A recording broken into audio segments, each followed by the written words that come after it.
Coming up on today's show, the BMW iX3 looks like it's getting closer towards production, while the Hyundai Kona electric has been given a top plug-in car of the year award. And Elon Musk says that Tesla and Panasonic now produce over half of the world's EV batteries. Well, good morning, good afternoon and good evening, wherever you are in the world. Welcome to EV News Daily. It is Sunday, the 4th of November.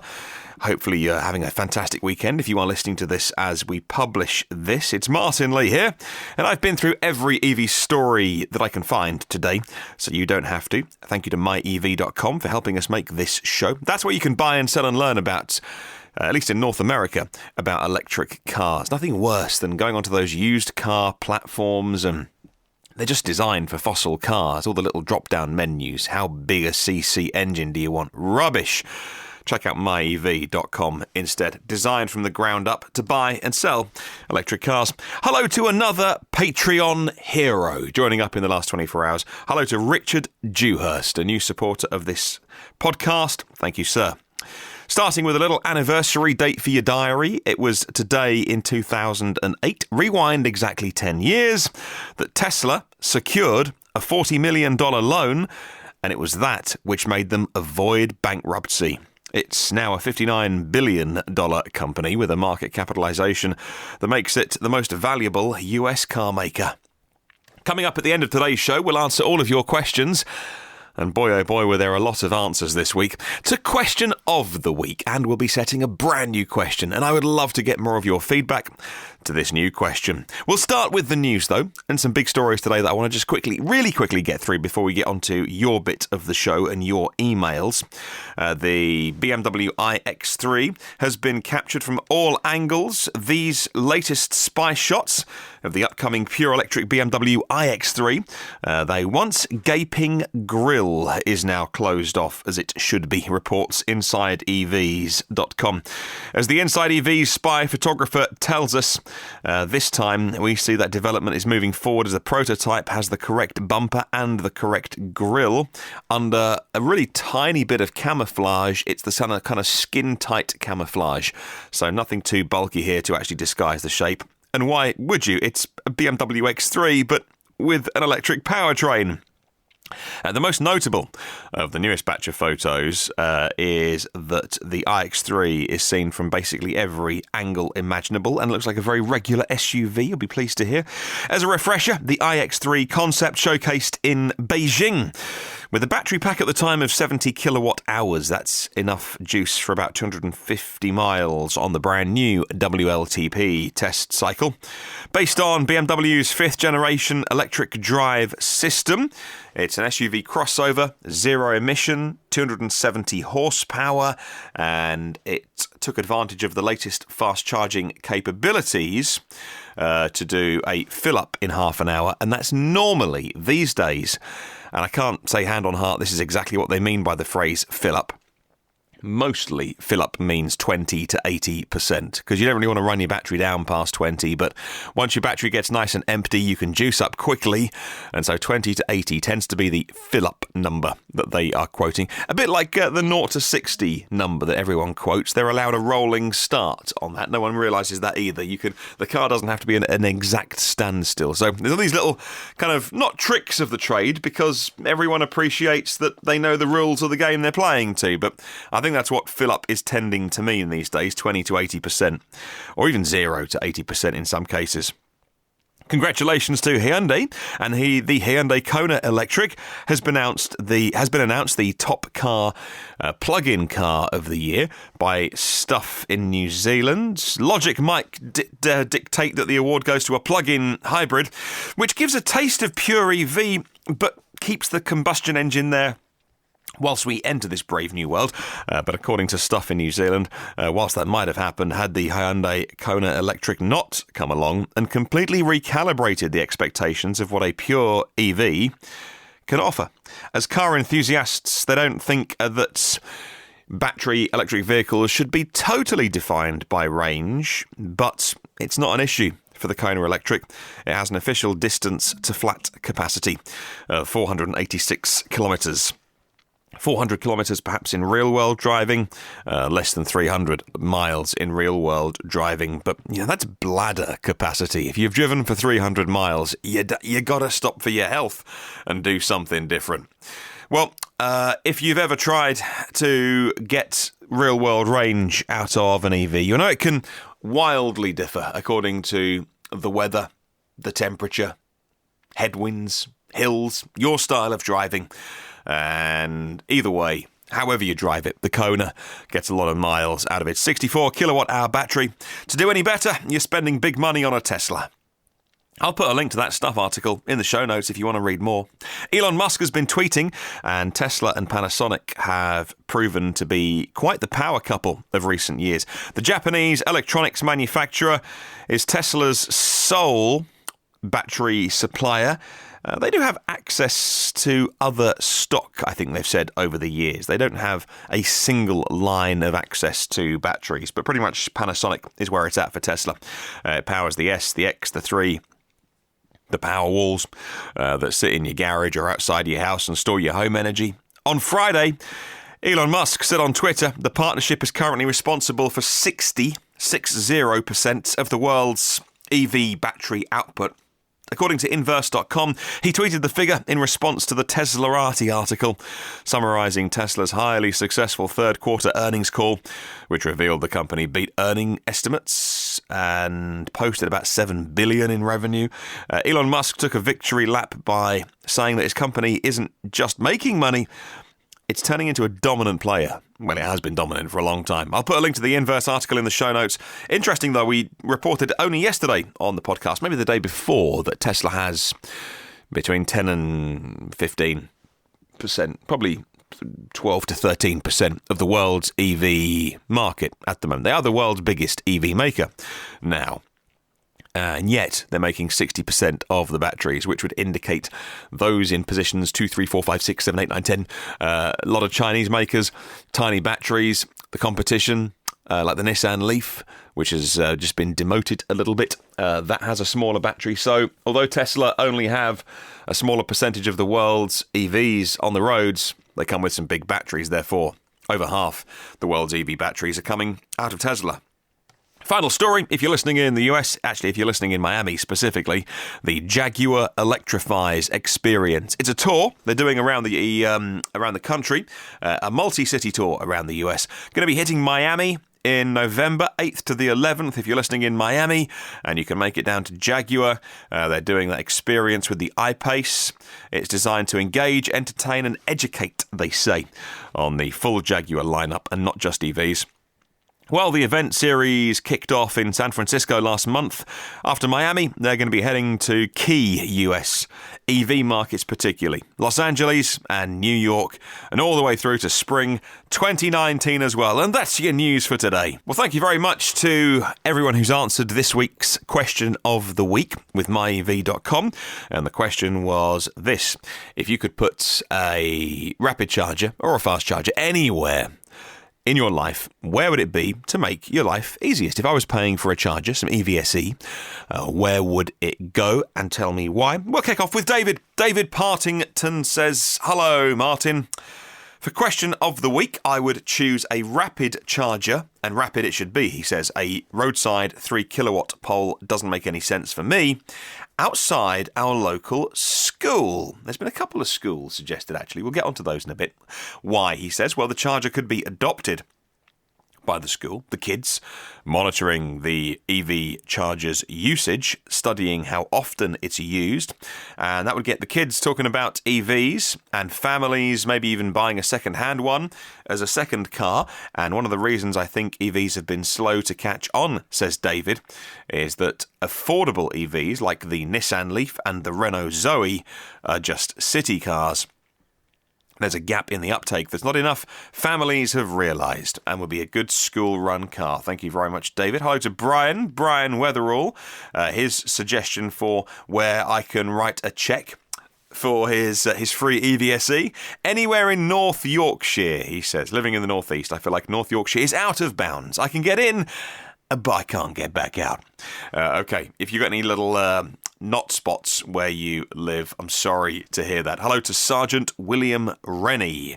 If I could have a charger installed anywhere right now, it would be at my place of work. I work on an RAF base, and we have 3,000 people here on the base. I've seen an increase in people driving to work in BEVs and plug-in hybrids, which is excellent. However, when you get here to the base, you can't charge anywhere. Well, if you are keeping us safe, and thank you for your service, then the least we could do would be putting some car chargers for your electric cars if you work in the forces. Hello to Richard. Richard Rasniewski says, I would have put a charger at my college. I'm seeing more and more Teslas and Leafs and Volts every few months, but we have one charger and just 2 plugs. Well, it had 2 plugs a while ago. Someone ripped off the left cord. Okay, see, Richard, you need one at your college. Good shout. There's nothing worse, actually, than turning up somewhere that is very busy and there's one. I was coming home today from a journey that was about 180 miles I was doing in the 22 kilowatt hour Renault Zoe. So just a reminder, if you don't know, about 90 miles of real world range, 180 mile journey that I was doing today, plus rainy, plus 4 of us in the car, so it's heavy, plus the windows are steamed up, so the aircon's got to be on. Plus, it was at night. So I ended up doing 3 little charges that actually coincided with toilet stops and sandwich stops. So that worked out fine. But one of them on one of the motorway services was one of the really busy motorway services here in the UK.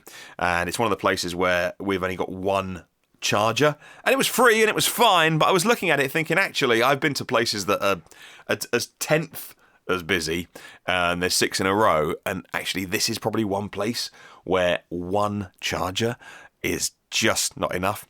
On the bright side, it was broken, so I got a free vent. I mean, it was working, don't get me wrong, but it was not communicating with the mothership, and so it was on free.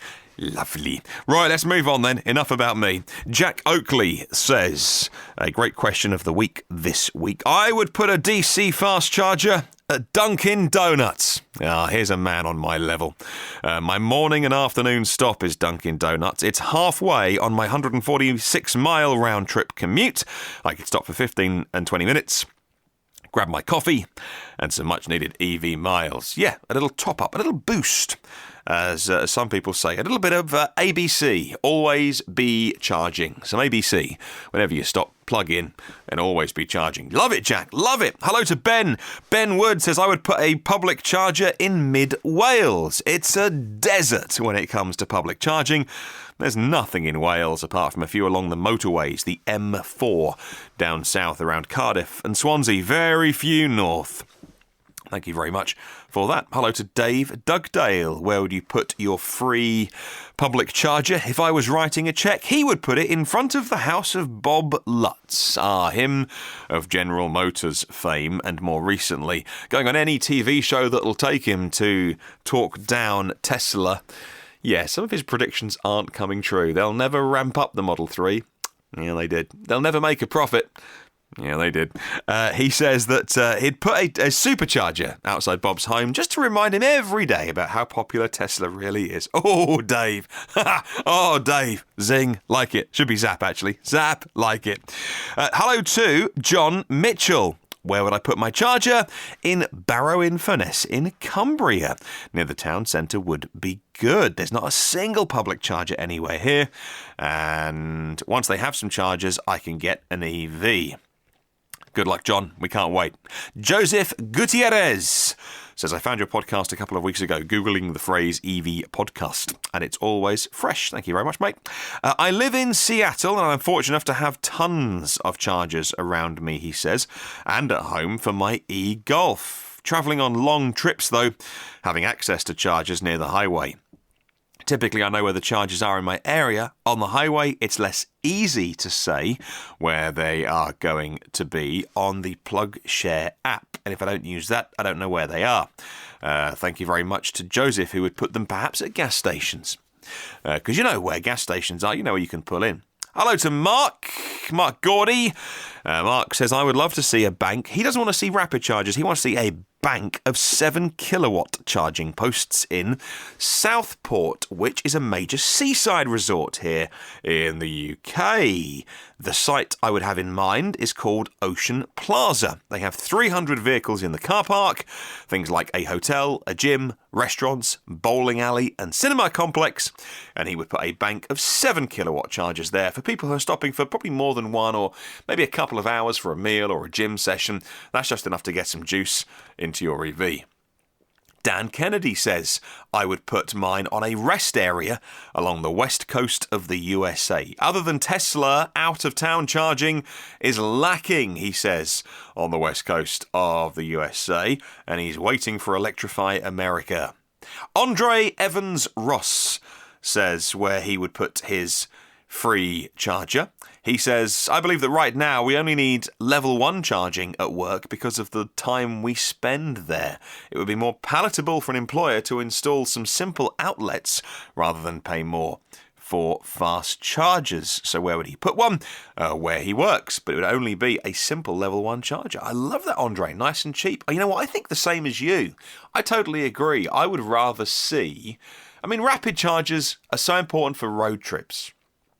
But my particular use case, road trips are really rare. I did one today, I know, but they're enormously rare. What would be amazing would be to, say, have in a car park of 100 cars, with every 4 spaces, you get those posts with 4 charge points on. So you've got, if you like, a square of, or a rectangle of spaces. So you've got 1, 2, and then 1, 2. So you've got cars. The 4 cars parked around the central post. So for every 4 cars in a car park, you have a post touching the 4 front bumpers, the 4 front fenders, if you like. You get what I'm saying. And then you make that a 3 or a 7 kilowatt post with 4 sockets on. And then if there's 4 EVs there, or 3 ICE cars and 1 EV, it doesn't matter if the spaces get iced. You haven't even got to label the spaces EV charging spaces, because everyone of the 100 spaces is an EV charging space. That would be my vision for an ideal world if they were paying for it. And I think that would just make it normal. Just who cares who parks where, because every space in the car park I can get my lead to, bring your own charging cable, that kind of thing.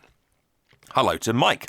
Now, Mike Merwin has been in touch to say, I would put my free charge point at my favourite lodge in the mountains. Right now, the scenic mountain highways have no chargers. We have to drive into the city to even charge up. I vote for a charge point in the mountains. Yes, and I presume, Mike, if there's a beautiful scenery around there, you'd want it charged, powered up on renewable energy. Maybe some wind or hydro. Yeah, that's a lovely idea. Hello to David. David Nye says, G'day, mate. Love your show. Sorry, I can't help but do an Aussie. I love the Aussie accent. I love Australians. He's from Brisbane in Australia. Sunny Brizzy, where it must be your summertime. Coming into summertime right now, yeah? Don't tell me how hot it is. It would just depress me. We have shopping centres all around us, says David, and we have no charge points at all. Our nearest shopping centre is absolutely massive, and just 2 charging spaces, and they're 3.6 kilowatt. Much too slow, he says, for him. Matt Ellis has emailed, and this is short and sweet. If we are writing a cheque to put a charger in, I would make it the biggest one you can find, the size of a statue, at the highest point, at the busiest intersection, as a symbol of EV dominance. Wow, fighting talk, my friend. I love it. Right, a few more to go. Andrew Murphy says that he would put his an Arthur's Pass in New Zealand on the South Island. I don't know Arthur's Pass, but it looks beautiful, and it's a beautiful place, and they have no chargers at all. He would love to drive his EV through there stress-free. Daniel Milford Flathagen, however I say your name, I hope one of those is correct. We recently bought our first EV. Our first car, in fact, a 2012 Leaf, and he goes on a regular trip. And there is one particular charger that is halfway along the trip that is the only one there that he absolutely must have working. And so far, it always has worked every time he's been to it. But if it was out of order, he'd be completely stuck. So he would like some more chargers on his trip to go see his family, which means he's not relying on just one single point of failure. And that is kind of a common thing that's coming through on this week's Question of the Week. A really interesting bit of market research, actually, if any charging companies are listening to us this week. Hello to Robin. Don't worry about the last name, he says. All right, I won't. Hello, Robin. If I could put a charger anywhere, I would put it somewhere high profile. Eiffel Tower, middle of Trafalgar Square, outside the EU headquarters, wherever that people can see it, and it gets publicity for EVs. Neil E. Roberts says I would place a charging hub at a major road intersection, like a junction. There's one in Dundee, actually, a big charging hub. There's one opening soon in Milton Keynes. It looks amazing as well. And it's going to be a very busy place, a whole hub of chargers. And if you're travelling any distance, not even on the motorways, you need these regular places to stop that you know are going to be available when you come up to them. Martin Croft says, my location would be on cross-channel car ferries. Yeah, because obviously, as you know, depending on where you're listening around the world, the UK is, in the grand scheme of things, a pretty small island, and we like to get off of it sometimes. And so cross-channel ferries get us over to France, get us over to Holland, get us into the rest of Europe and do some road trips. Very, very popular thing to do. And yeah, I mean, you can sleep on some of them. You don't really need to, because some of them can be pretty quick, but some of them just chug along quite slowly. I imagine it's cheaper to do it that way.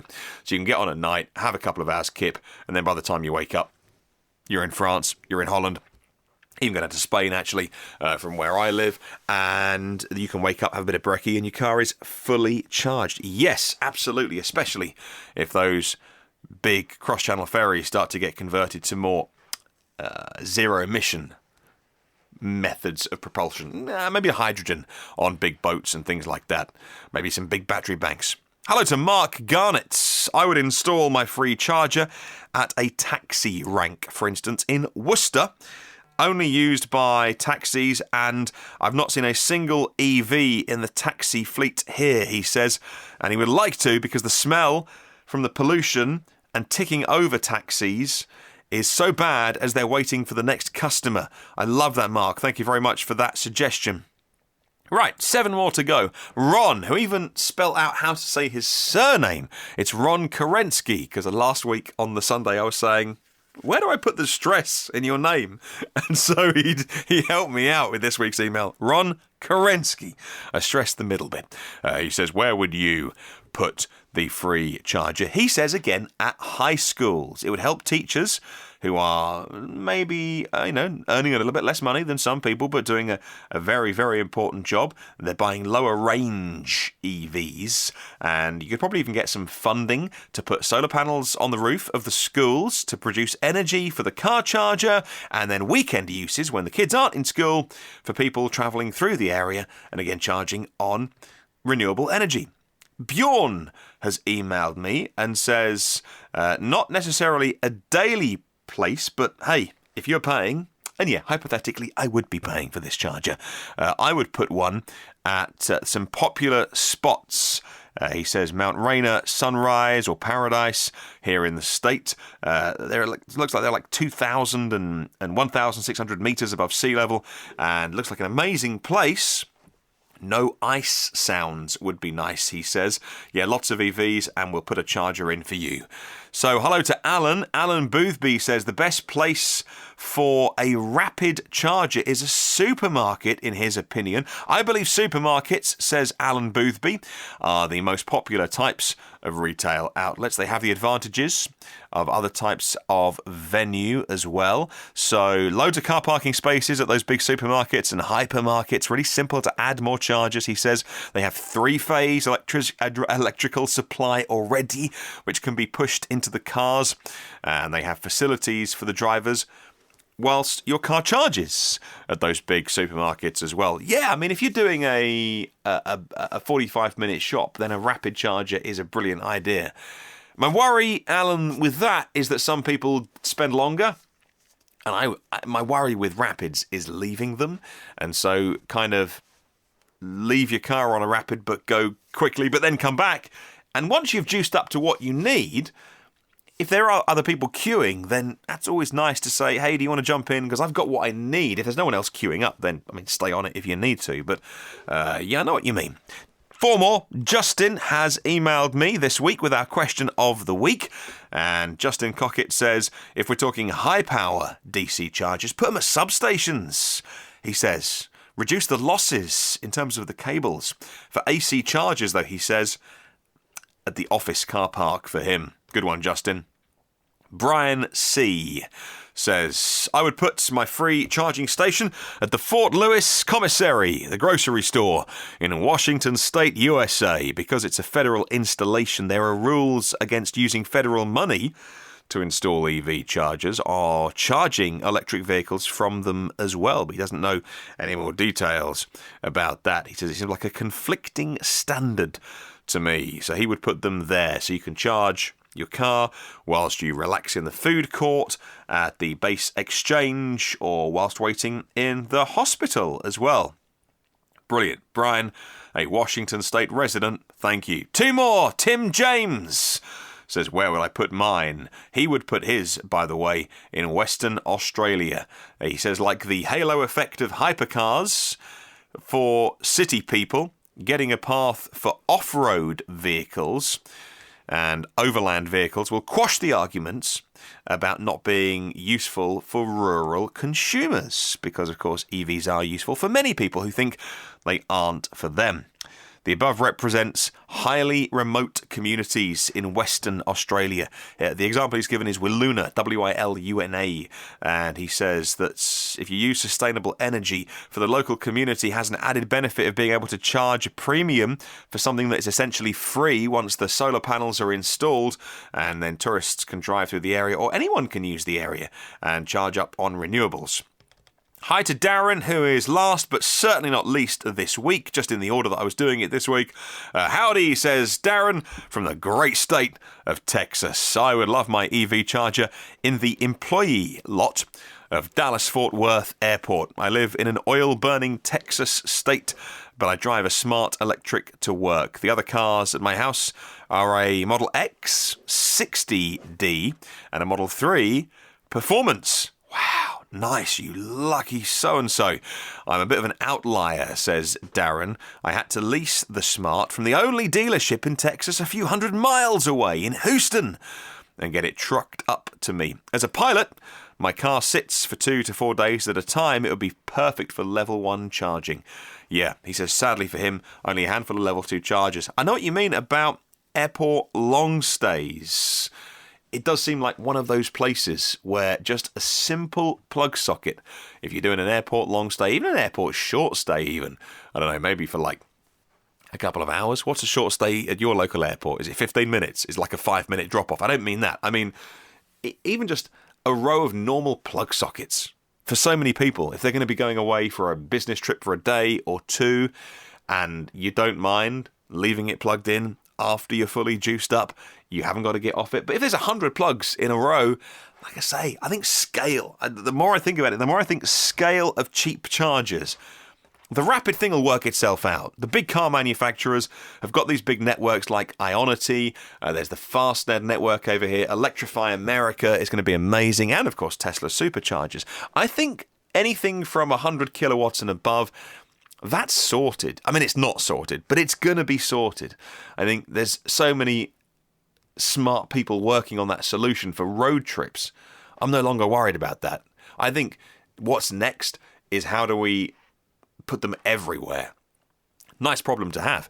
And it's kind of that I think I'm thinking most about at the moment. Like even seeing if I can do a project for the podcast with a local business, because that's a real headline saying we installed 50 car chargers. But, level 1 chargers. Do you know what I mean? Like finding somewhere and finding a business that wants to invest in attracting people, and we'll tell that story on the podcast. I'll make some YouTube videos as well. Kind of thinking loads about that at the moment, and I would love that to be a project that we could get off the ground. Nothing, like no fancy speeds, like 3 kilowatts, max. You know what I mean? Like somewhere that people go for all day long, like a big employer.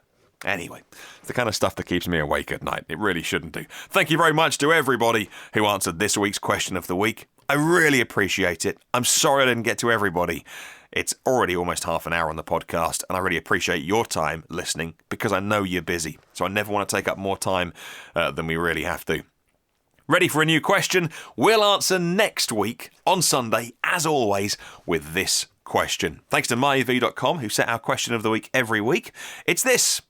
What's the ideal model for getting access to an electric car? And by model, I mean like business model. What's the ideal model for you getting access to driving an electric car? Is it to buy a new one? Is it to buy a used one? Is it to lease? Is it to subscribe? As you may know, Polestar are going down the route of subscription cars. Like you subscribe to your mobile phone, you subscribe to Netflix or Amazon Prime. Subscriptions are becoming more common. Spotify, Apple Music. Subscriptions are kind of getting everywhere in people's lives. So why not do the ultimate subscription and subscribe to your car for a monthly payment you never have to worry about? Servicing, because that's taken care of. Battery degradation, because you probably subscribe on a 12 or 24-month contract. Like your cell phone, like your mobile phone, then hand it back at the end. Is the subscription model anything you'd be interested in? Is it car sharing? Do you not want to own an EV? Because if you could get access to one when you needed without having to wait, would you car share? What's the ideal model for you getting access to an electric car? And maybe you've done one of these already and you swear by owning your own one because you wouldn't want to share a car. Maybe you bought one, maybe you leased one. Tell me how you did it, or tell me what you'd like to do on the usual places. That is YouTube and Facebook for the comments. You can email. The address is this. It's hello@evnewsdaily.com. That's hello@evnewsdaily.com. And my website blog has a feedback form on there as well. Thank you to the 115 patrons of the podcast whose generosity means we get to make this show every day. And I invite you to have a look at Patreon, see if it's something that you would be interested in. In the meantime, there are 285 previous episodes of this show, all online for free from the usual place you get podcasts. Remember to subscribe, which means once you've hit that subscribe button on any of those platforms, you haven't got to think about it. It's automatic. You get it first. You get it free. You get it automatically. And that sounds like a plan. Thank you very much to everyone who's caught up with me on the socials this week on Facebook, LinkedIn, and Twitter. Have a wonderful day, and I will catch you for the start of a brand new week tomorrow.